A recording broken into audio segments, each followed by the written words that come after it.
Good afternoon, Chicago. I'm Sasha-Ann Simons, and this is Reset. It is Friday, and that is when we gather around and we dig into the biggest news stories of the week.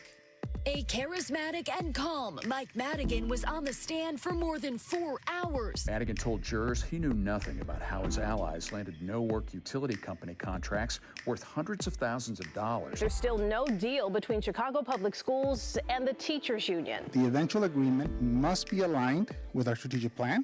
It must be financially sustainable. And if we overextend ourselves today, it will be our children and staff that pay the price tomorrow. The disappointment is that we should already be done. We're almost halfway through the school year. There's a lot to get to, so I called in a few friends to help me out. Amanda Vinicky is here. She's a correspondent for WTTW's Chicago Tonight, also the host of Chicago Tonight Week in Review. Welcome back, Amanda. Thank you. Always Glad to good be here to on this see you. snowy, gorgeous day. Also here in studio is Ravi, Baichwal, anchor of ABC 7's 5 and 6 p.m. newscast. Good to see you on the recap again. It's great to be here, and a happy new year. You can still say that, right? Okay. That's the last I day. go with for January, personally. It ends today. Okay. And we've got Nader Issa here, education reporter for the Chicago Sun-Times. Hey, Nader. Hey, thanks for having me. I'll just go with Happy Friday. Yes. We won't make it a New Year's Nice theme. and safe. Yeah. All right, things are heating up in the corruption trial of former House Speaker Michael Madigan. This week, he waived his right not to testify, and so he took the stand in his own defense. Amanda, what did we learn at all from this testimony? I mean, first of all, it was shocking that he made that choice, given just his sort of general recalcitrance to speak to we heard the him press speak. and be right. And not that that never happened, but just not often. I am, in that said, not wholly surprised, because my read of this, he hasn't told me so, is that he really believes he didn't do anything wrong, and that this is all sort of a witch hunt. And so he wants to have his say.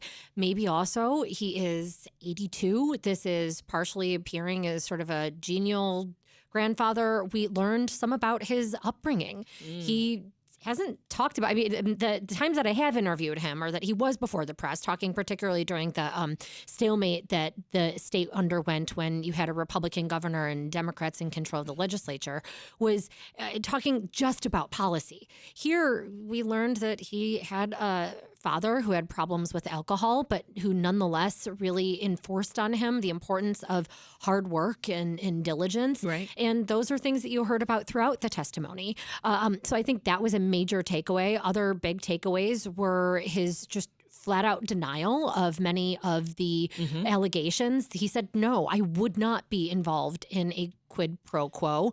So those are, I think, some of the real big ones. Well, another notable thing that came up, Madigan said he and co-defendant Michael McLean, they're no longer friends. Yeah, he mean, said that they'd stayed friends from their days in the legislature up until now.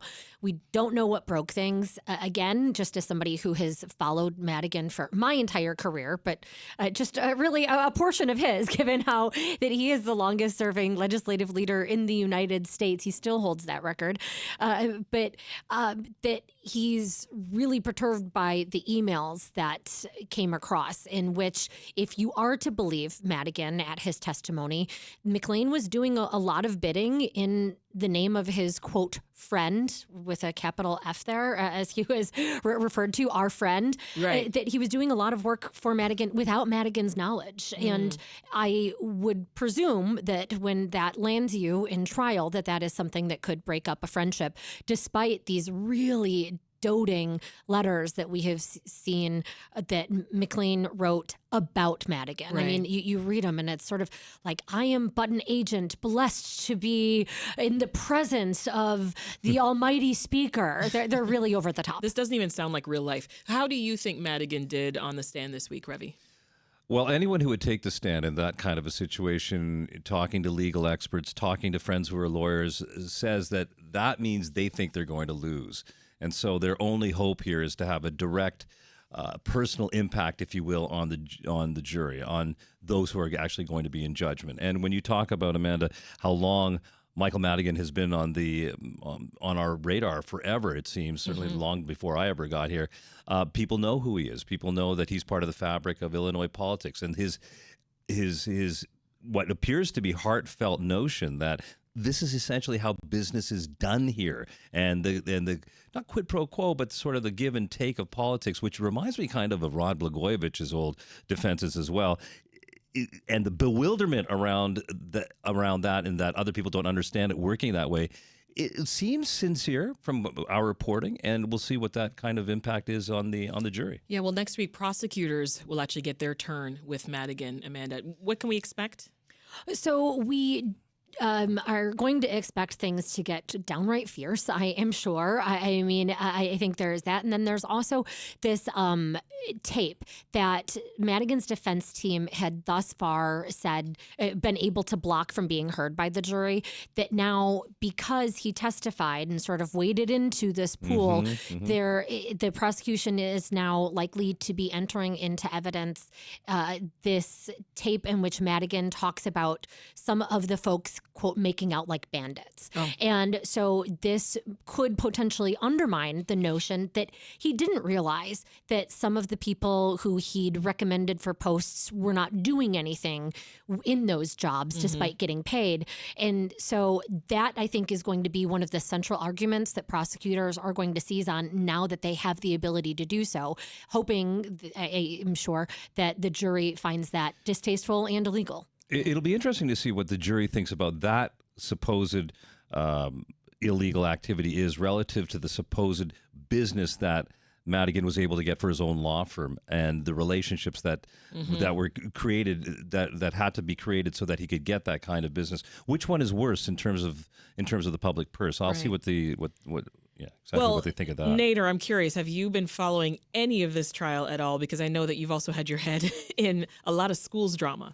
Yeah, I've been able to take in a couple of nuggets, and I think something that stuck out to me as very relatable for people in Madigan's testimony was the little sort of side venture about his email and cell phone. And it's just been such a legend of Mike Madigan. Like, he doesn't use email, he doesn't have a cell phone. Yeah, I found that strange, and too. he really waded into that and just said, look, I'm an older guy. I used to do all of my business before these things existed.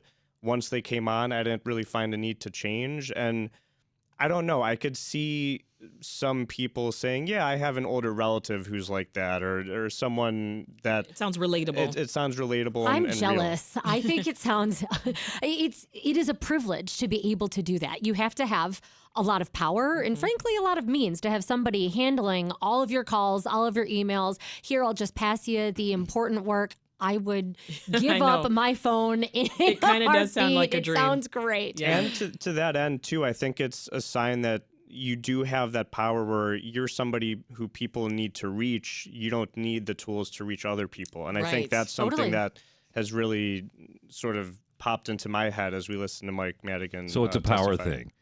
Being ignorant of technology is actually a power thing. I think so. It is a huge power move. Throughout this entire trial, it's all about power. If you're just tuning in, this is Reset. I'm Sasha-Ann Simons. We're going behind the headlines in the weekly news recap with Nader Issa of the Chicago Sun-Times, WTTW's Amanda Vinicky, and Ravi Baichwal of ABC 7.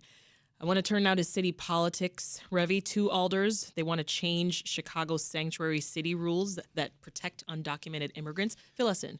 Yeah, this is going to be very interesting in the context of what may be coming down the pipe with the new administration in Washington, and we all know that President-elect Trump will become the president again on January 20th, so 10 days from now, and he is promising mass deportations. And so we have our welcoming sanctuary city ordinance here in the city that's been around for some 38 years.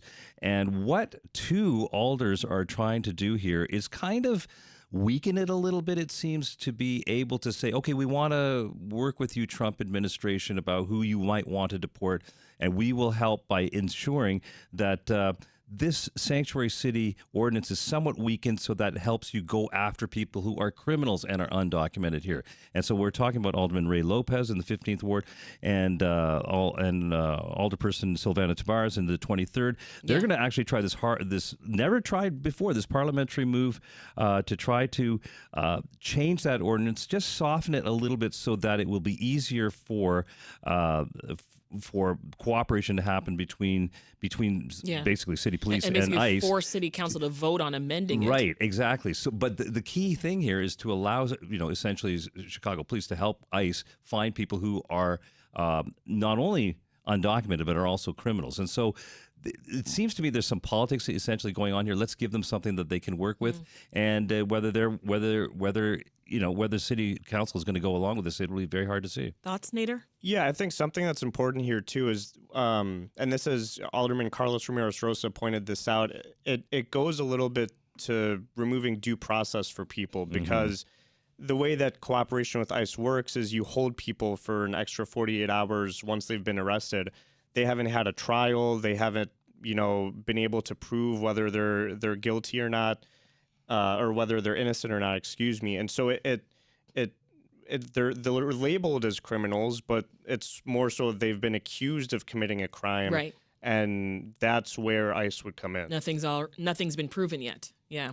Well, there could, in other news, be another battle. This is brewing in City Council over aldermanic prerogative. And this involves a Lincoln Park development project, Ravi. What are the details there? Well, again, we're back to the with Sterling Bay and other developers. They're one of the largest developers. They're looking to basically win approval for the 615-unit apartment complex in Lincoln Park, and this is going to be across the way from the giant Sterling Bay development that's in that same area. The local alderman, Scott Waguespack, 32nd Ward, he does not want this, and we've had this long-standing rule. It's an unwritten rule in City Council that says that aldermanic privilege allows for a veto power over development, particularly over residential development in one's ward. Well, Scott Waguespack doesn't want it. He says it's too big, it's too dense, it's going to make traffic worse, and all the rest of it. However, the mayor wants it as well. So does want it because what affordable he wants, housing. Affordable housing, and it Right. fits other parts of the strategic plan for the city of Chicago. So again, it comes down to some interesting parliamentary moves here. But basically, the Planning Commission said it was okay. The Zoning Commission said it wasn't okay. But there's some little never used provision of the law, at least as it relates to City Council, that says, well, that's okay. Planning wants it, zoning doesn't want it. We can take it straight to City Council. So, one of the mayor's big allies, Walter Burnett, is trying to do that, and so Waguespack is crying foul, saying that, hey, wait, what about aldermanic privilege? And by the way, I thought aldermanic privilege or prerogative, I thought we had done away with a lot of that during Lori Lightfoot's time. Had we not? It's back this much? I guess so. I mean, and I think this is going to be a big test because you're really seeing two issues come at loggerheads: the protection of this, and really a emboldened city council where our alder people from sort of cross caucuses joined forces, have allegiances now over this battle fight, over the budget battle. And we'll see what they carry over. How much power did the mayor lose through his, again, budget battles and other sort of public missteps, and where does the affordable housing component come into play? Let's turn to schools, Nader. Where are we with teacher contract negotiations? I am not sure. Nowhere. It's in a good place. Yeah, Nowhere. Things have gotten. I wish everyone saw that look on your face. I was just going to say, That his told us shoulders everything. went back. Things have been. We know over the past decade, things have been nasty at times, hostile. I mean, we remember there was like a 10 p.m. Sunday night news conference by Mayor Lori Lightfoot at the time, really, really going hard at the teachers union. Things just seem to be in a similarly toxic place right now, and it's just it's all been muddied up by this conflict between the teachers union and the mayor, with Pedro Martinez, the CPS CEO, and the Board of Education. It's sort of in a place that we haven't seen before. There's a lawsuit by Martinez against the school board.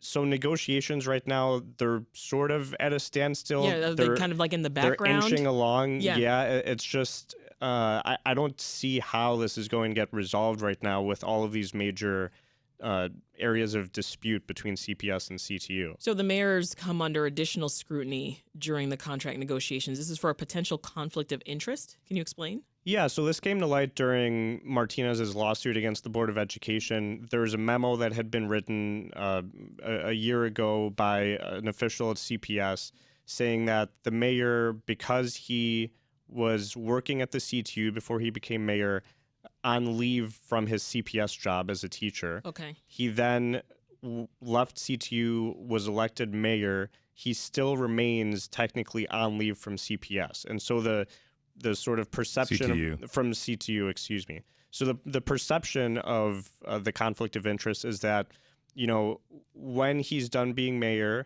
he still has a job on hold at CPS if he wants to go back to that. And it is CPS. It's that he's on leave as From a teacher CPS from to CPS CTU. so that he could work for CTU. Sheesh. So there's like two wow. levels So it's a double of level. leave right now. Yeah. Okay, pardon me. Pardon me. There's this perception that should he right now help CTU land a really good contract that gives teachers big raises, once he's done being mayor, he could go back and have a classroom job waiting for him that would have a higher salary. He would benefit from the CTU contract in that way. Oh my goodness. Okay, sticking with Mayor And Johnson. wait, and that's what it controversy leads to as it. well over how he handled it. So that's sort of the other layer of things, I think, that the fifth layer. Sure, right? I don't know what layer we're on right now, 10. But that he had said that they sought an opinion from the city's ethics officer over this, although there really is no evidence of such. And so there are continued questions, not just about the situation, but as well how it is handled. And I think this continues a run of questions about transparency or communication. Yeah. How is And it honesty. communicated here? Exactly. I mean, this double level, essentially, of a conflict of interest is remarkable. And that's, again, only in Chicago. Mayor Johnson would also like the state to set aside more money for Chicago public schools. But Governor Pritzker, he had some harsh words this week about the mayor's efforts. They don't reach out very often, and it seems like they don't have good relationships in Springfield, in part because they don't do the outreach that's necessary. Here's another quick comment from the governor about Mayor Johnson and his staff. With regard to his budget, literally the last call that we got from them was in September, and then once in December, we by the way, scheduled calls, and then they didn't show up.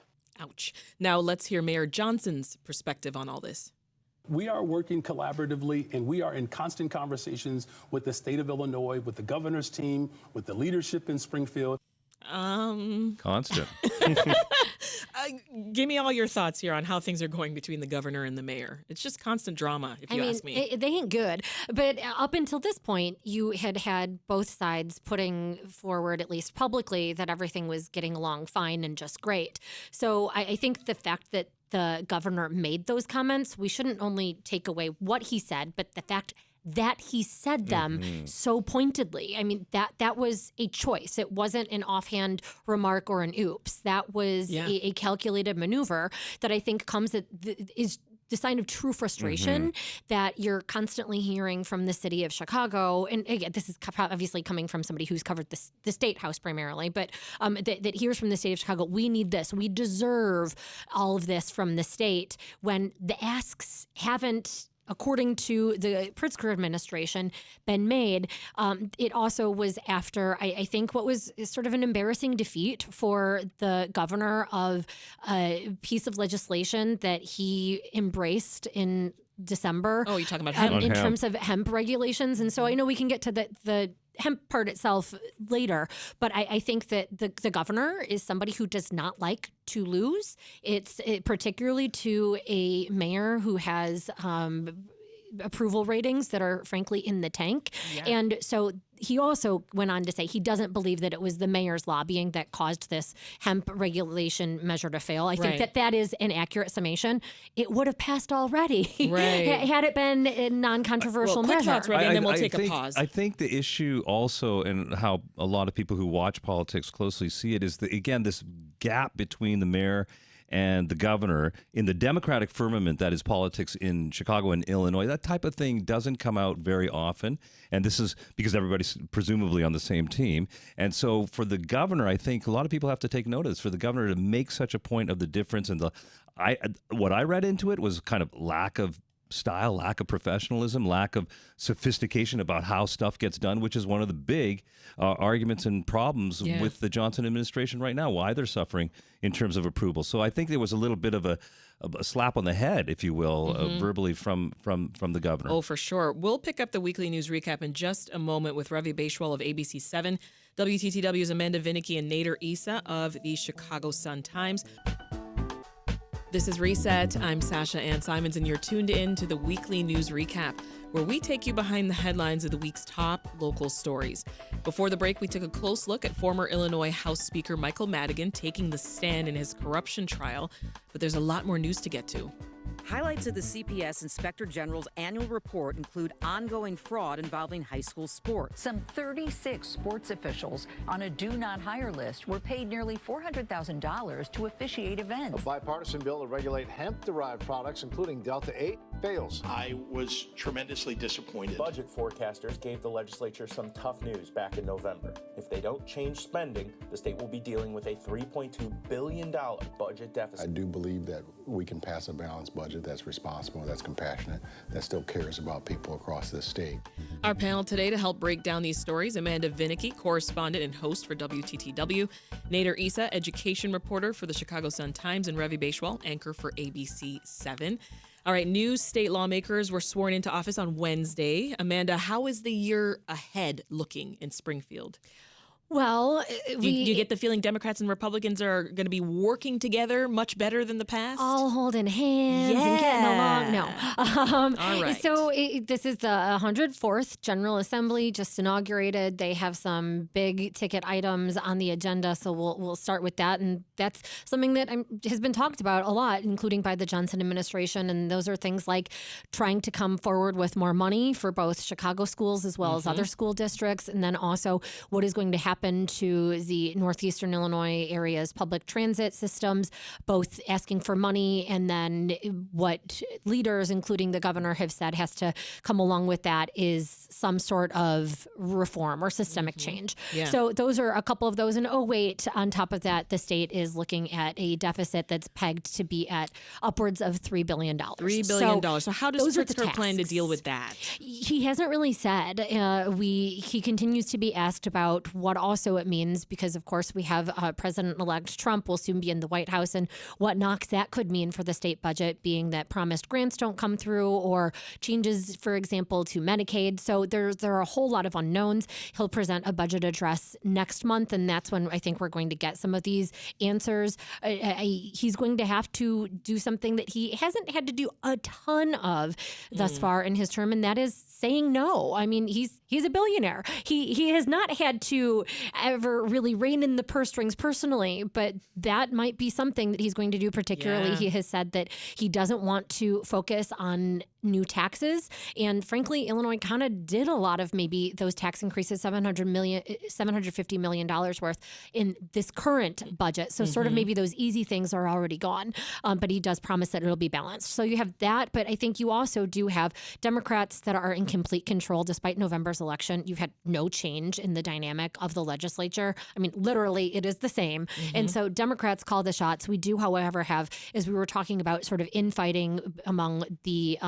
governor and the mayor. Yes. There are signs of a schism between the governor and the House Speaker, who thus far been aligned after, during this hemp legislation, the governor upset at the Speaker for not reining in House Democratic legislators for being what he said really denigrating and accusing staff of lying, and the governor saying that that's inappropriate. So not sure that that's going to be something that carries over throughout all of the session, but it is certainly an inauspicious start. Oh boy, there's a whole new batch of laws going into effect in 2025 too, Ravi. One requires Illinois companies to be more transparent about salaries. Finally. That's right. So companies with 15 or more employees are going to have to talk about and establish what the pay range is in job openings. And the whole point here is to eliminate bias. So, I mean, pay equity issues have been going on since the beginning of time, and we have very strong laws, both federal and state laws, about equal pay for equal work. But it still happens. And who are the people that are most victimized by this? Women of color, gender, age, racial, all those kinds of groups are discriminated against this way. So as women have been paid less forever, the idea here is to eliminate bias, make sure that whatever the job is, the established pay range is out there to be transparent, and also all these jobs have to be posted internally for these organizations that have 15 employees or more. So again, that increases transparency. And you would think that we don't need to do this in 2025, but it is certainly very important. It also says, by the way, that you cannot ask. It reinforces this idea that you cannot ask about wage history that you've had in jobs that you've had before, because again, that is something that kind of discrimination that causes people to be underpaid for their jobs. I've kind always of follows hated that around. question. It's not. It is illegal. Low key. It is. I've always hated that. So while people may think gender wage gaps are a thing of the past, Reset talked last week with Shamili Majmudar of Women Employed about the issue. Here's what she had to say. This past year was the first year in 20 years that the gender wage gap actually grew. When you then add in race or age, you actually see it grow even further. And this really adds up. Over a 40-year career, for example, we're looking at a gap that adds up to close to $200,000 all the way to well over $1 million.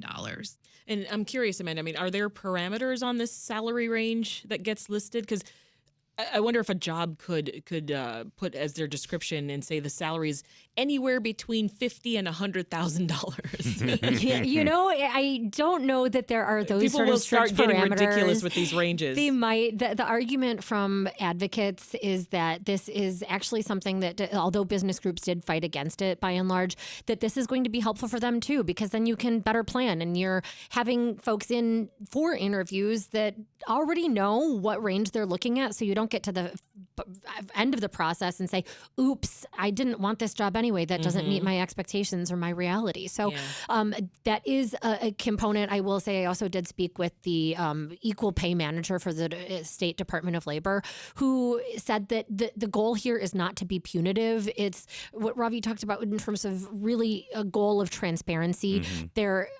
Companies are required to send data to the state that is now being examined to really sort of look at where those equity lines play out. So this is a multi-year process in trying to bring things more equal without being punitive. You can get to that, of course, but that's not the aim. That's been going on since actually 2022. They've had to share that salary info not only with the state regulators, but also with the Federal Employment Equity Employment Opportunities Commission, so the EEOC.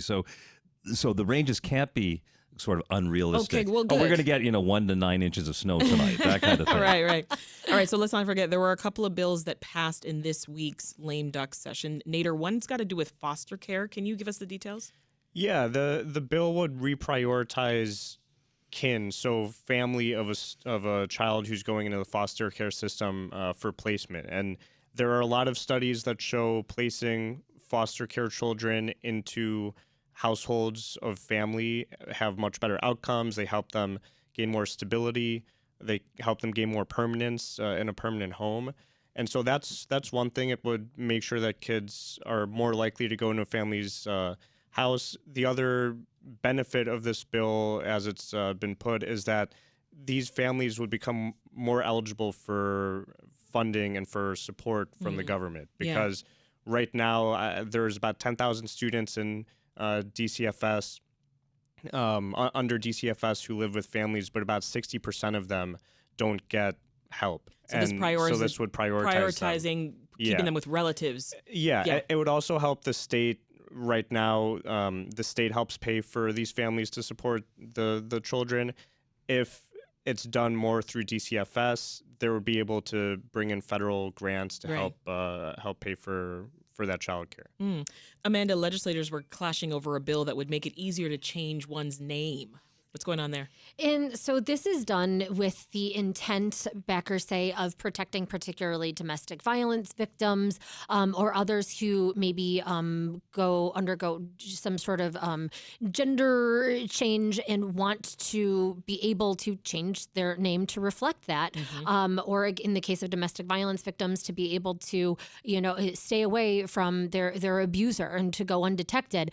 The criticism from folks, from opponents, is that it will as well allow those who are in the country without a proper paperwork to also be able to change their names and go undetected by immigration enforcement authorities. And so what it does is you no longer have to be a resident of Illinois for 6 months. You can have that time, and then also not publish the name change. Right now, that's something that Illinois has required be put in a newspaper so that if you're changing your name, folks can know about it, and you're going to be easier to detect. And so that is the proposal. It is right now, it will be heading to the governor's desk. One bill introduced this week would change requirements for older drivers, Ravi.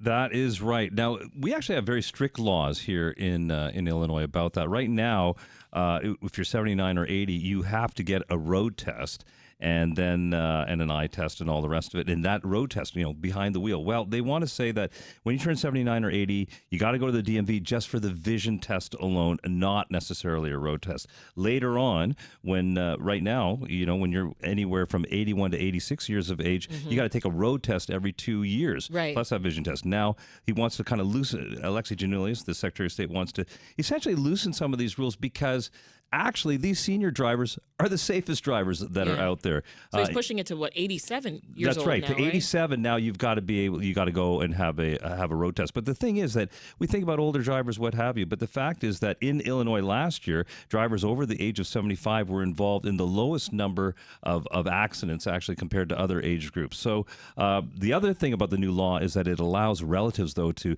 go to the state, go to the DMV, and ask the state to step in if they are really worried about their relative who probably shouldn't drive. Just add quick, not law yet. This one is a proposal. So just putting it out there, if you're elderly, you still have to comply with the more rigorous requirements for now. Thank you for that. If you're just tuning in, this is Reset. I'm Sasha-Ann Simons. We are going behind the headlines in the weekly news recap with WTTW's Amanda Vinicky, Ravi Baichwal of ABC 7, and Nader Issa of the Chicago Sun-Times. So we talked about schools earlier in the recap, Nader, but I got to put you back in the hot seat because we got this annual report from CPS's Inspector General. It came out with details on hundreds of investigations. I want to start with this finding that families, they're just lying about their income. Yeah, lying, leaving stuff out. Who's to say lying? Lying. It's. I like the indignancy. They're lying. It's an interesting issue, and this was found to be pretty widespread, and even among CPS staff who have kids in the district. And it has to do with this form where families fill it out every year. They sort of say how much money they make, and it's used to determine whether they'll receive a designation basically of low income. It used to be used to figure out whether students should get free or reduced school lunches. Right. But everyone's gotten free school lunches. And that's why the district would ask a family to provide their household income in the first place. But everyone at CPS has gotten free or reduced school lunches since 2015. This form has continued to be filled out because it has some benefits like figuring out whether schools that have higher shares of students who come from low-income backgrounds should get more funding. It's also used for, fees and things like that to waive them for families. So the CPS Inspector General also wants changes to how high school sports are run. So what's the recommendation there? Well, there's a pretty big investigation out of Kenwood Academy, one of the bigger name the high basketball schools. teams, Yeah, right? so the former coach, Michael Irvin, the Inspector General, found that he helped fraudulently enroll around 17 players to play on his basketball team. This involved students who didn't live in Chicago at all, right? Or they lived in Chicago but weren't in the attendance boundaries in Kenwood. And Kenwood, especially in recent years, has really become a highly sought out school. People trying to move into the attendance boundary to go there. And so the theory is that he helped do this in order to get really good basketball players on the basketball team. Right. The Inspector General also found flaws with ROTC enrollment at some schools. So just quickly remind us what ROTC, or Reserve Officers Training Corps, is and what's being alleged here specifically. Yeah, so the junior ROTC is in high schools. It's an Army-led training program to get students ready for a career in the military. And what has happened in the past, this was an investigation done a few years ago, is that many Chicago high schools were automatically enrolling students in this Army program. And kids had no choice. They just got their schedule. It said you're in JROTC. And it was done by a lot of schools because they didn't want to hire a separate gym teacher, a physical education teacher. And so they put them in this program that counts under CPS. It counts as your physical education requirement towards high school graduation. Right. For the most part, that issue was resolved a couple of years ago. There was a Chalkbeat investigation. They're a big education-focused news outlet. And then the Inspector General looked into it. They had a lot of findings, and CPS tried to correct them. Okay. The investigation this time is that one of those schools just ignored all of that. They continued automatically enrolling students. The share of new students who enrolled in JROTC went up to 96%. Oh my goodness! So And they what did is it even the more. punishment? And what is the punishment here? I mean, the only us students talking about it? Yeah, the Right. only students in that school who were not automatically enrolled in JROTC were 5 students who were in special education. They were put into a PE class, Oh and my so goodness. the Inspector General found this. It has improved this school year. That school has, I believe, about 44% of its freshmen in JROTC instead of 96%. And so it's just something that they're going to have to continue boy. monitoring. Amanda, Lori Lightfoot's name came up in this report, too. I mean, what did the Inspector General have to say about the former mayor? Well, so this goes back to the situation that my colleague at WTTW, Heather Sharon, first uncovered, that when she was in her ultimately failed bid for a second term as mayor, had somebody from the campaign sent emails asking for student volunteers that they would get class credit for. That ultimately did not happen, although you did have really a handful of students that did partake and signed non-disclosure agreements without their parents' knowledge. So really all sort of missteps when there has to, of course, be a separation between politics, aka running for mayor, and serving as mayor with oversight of the city's school district. And so this really came with recommendations for additional ways that the CPS needs to make clear as you're going to have even more, frankly, opportunities, is what this audit really pointed out, with an elected school board partially starting, next week, and then completely within a couple of years' time, for there to be maybe school board members saying, hey, I've got emails of teachers and CPS families. This seems like a great way to network. And so really just a warning there. And I do want to add that the Lightfoot herself did take umbrage with some of the allegations still, and says that she was unaware that this was a lower level staffer. Right. Well, as in the past, Nader, the largest number of complaints to the CPS Inspector General's office this year, about a quarter of them, they're about just one thing. Talk about that. Sexual misconduct allegations. And I want to say the number of allegations isn't exactly troubling because it's a very large school system. There's 325,000 students. But there are, among those allegations, some very troubling things. And we're talking staff on student. Staff on student, yeah. So allegedly. Adult behavior that is troubling with a student. And on the number of allegations, this is something that the Inspector General's office has actually said as a good thing, because back in 2018, there was a Chicago Tribune series called Betrayed. It uncovered widespread mishandling of sexual misconduct in CPS. And once there was more training, once there was more awareness, easier ways for students to complain and raise concerns, allegations started pouring in. And they've sort of stabilized the past few years. And that's what they want, is they want children, if there's something going on with an adult in the school, to speak up so it can be investigated. And the Inspector General's office has control over looking into those cases. Yeah, it's so unfortunate. We're going to take a pause right here and pick up this weekly news recap in just a moment with Nader Issa of the Chicago Sun-Times, WTTW's Amanda Vinicky, and Ravi Baichwal of ABC 7. And we are back now with more Reset. I'm your host, Sasha-Ann Simons, and we are in the home stretch of our weekly news recap, giving you a closer look at the top stories across Chicago and Illinois. Now, before the break, we looked at all the new laws going into effect this year, but we still have more to get to with journalists Amanda Vinicky, Ravi Baichwal, and Nader Issa. So let's dive into a couple of transportation stories. So it's not your imagination, folks. Traffic in Chicago really is that bad, and it's so bad We tied with New York City. Can you believe it? For the worst traffic in this country. Also, one of the worst in the world. Yay, shout out to Chicago. According to data from the analytics firm INRIX, Chicagoans spent an average of 102 hours stuck in traffic last year. Does this ring true to all of you? You're nodding and looking at me like, girl, we knew that.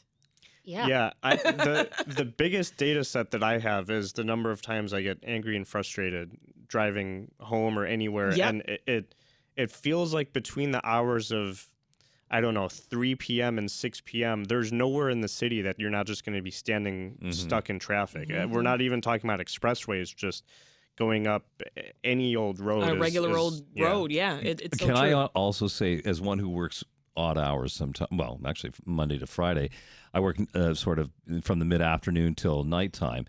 Getting onto the Kennedy at, 10:45 in the evening, late at night, and there's a traffic jam to get onto the Kennedy is unbelievable. Even though it's later. Not every you night, used but to be many able to nights. say, okay, just Rush hour. don't drive during Yeah. rush Rush hour. hour, We're talking and that 10:45 no PM. longer Doesn't holds matter. true. It's 1 p.m., 2 misery. p.m. No, 3 7 p.m., Misery. right. And this is where Tune I into think there are, I WBEZ. mean, there's construction, sure, but then there's the notion that just adding lanes isn't going to solve anything. And then you've got to fix public transit, which CTA says it's doing. It's adding lines, but people are still upset about Like it. when? I took Let's it here. fix those There reversible were lanes on the smokers, of Kennedy. course, on the train. Not ideal. I mean, hopefully traffic will ease up a bit next week. That's when the express lanes of the Kennedy are scheduled to reopen. At long Yeah, they last. have those reversibles. Seems like forever, Right. doesn't it? We discussed this concept. Except the DNC. Yeah, except the DNC. We discussed the concept of congestion pricing in Chicago on Reset yesterday, of course, on the heels of everything changing over in New York City. So anyone wants to listen to that conversation, it's delightful, but I'm biased. Catch up on the Reset podcast, which is available wherever you get your pods. So you mentioned the CTA briefly there, Amanda. They made a change of their own recently. The transit agency suspended its X social media account.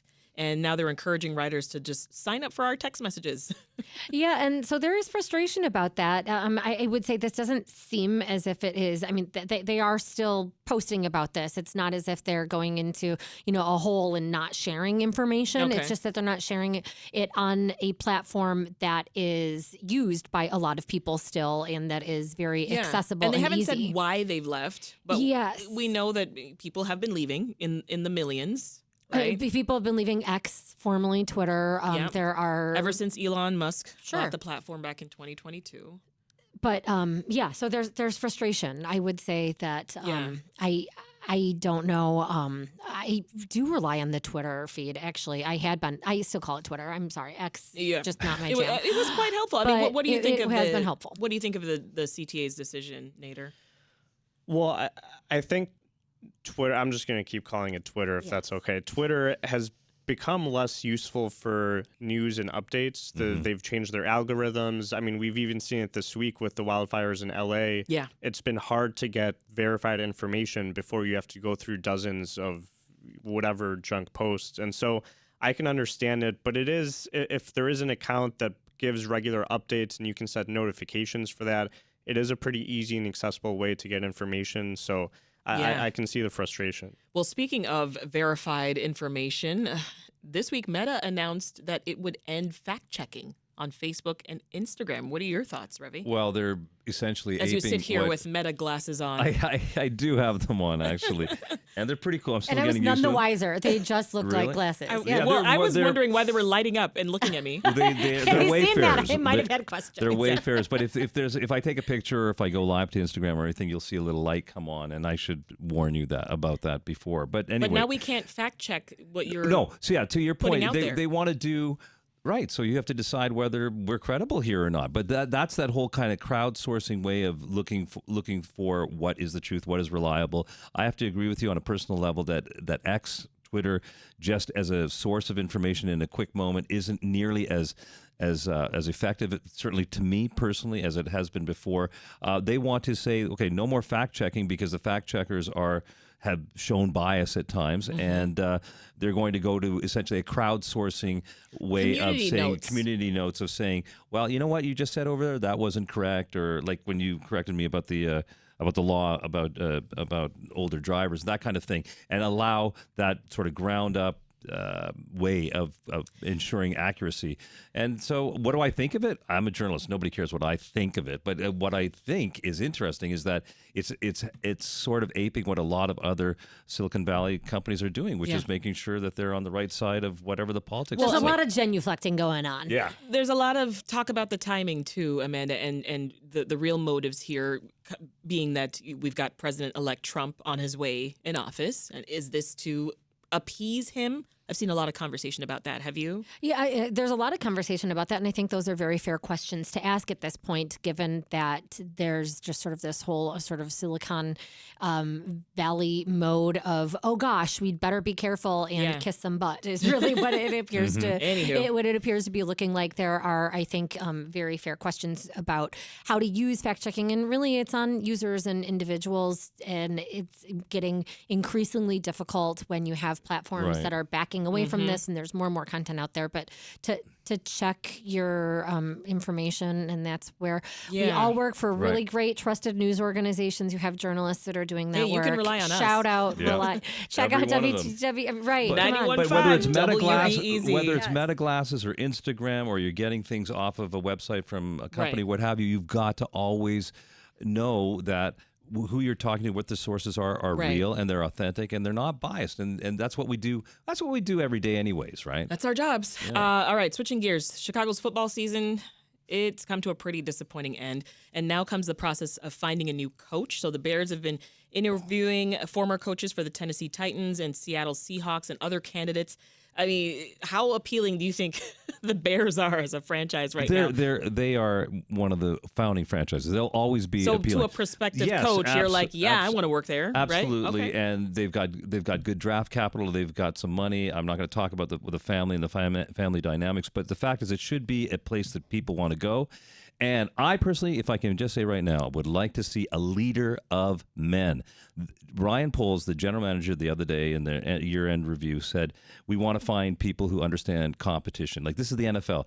That competitive fire has to be there on every play, every down, helping your teammates, all that other stuff. And that's what can happen when you got a dit-cut type of guy. So I want to squeeze this in while we're on the topic of sports, because Michael Jordan is coming to mind. And this is because the commercial real estate exec who paid top dollar for Jordan's Highland Park mansion, he's now offering co-ownership shares in the home. And get this, all you got to do is cough up $1 million.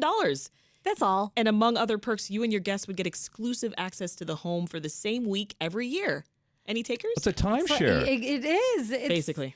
Why not just Airbnb it to $1 million to the wealthy set? I don't know. I don't know. I think, is there some buyer's remorse there? I mean, he got it at a good deal, right? Yeah. I mean, yes, still far more than I can even dream of. For $1 million years. I spent my $1 million last week. I'm all outside. You're fresh out. Anyway, I don't think I'll be able to. We got to wrap here, but I do want to squeeze in some good news for bird lovers. The building just a few steps from Soldier Field, McCormick Place, it's seen a 95% decrease in bird collisions. Hooray. Since spending over $1 million to install these bird-safe film over the windows last year. So this is according to data from the Field Museum. So that is good news. We love hearing that. Our thanks to Ravi Baichwal, Amanda Vinicky, and Nader Issa. Have a great weekend, everyone. Thanks for having us.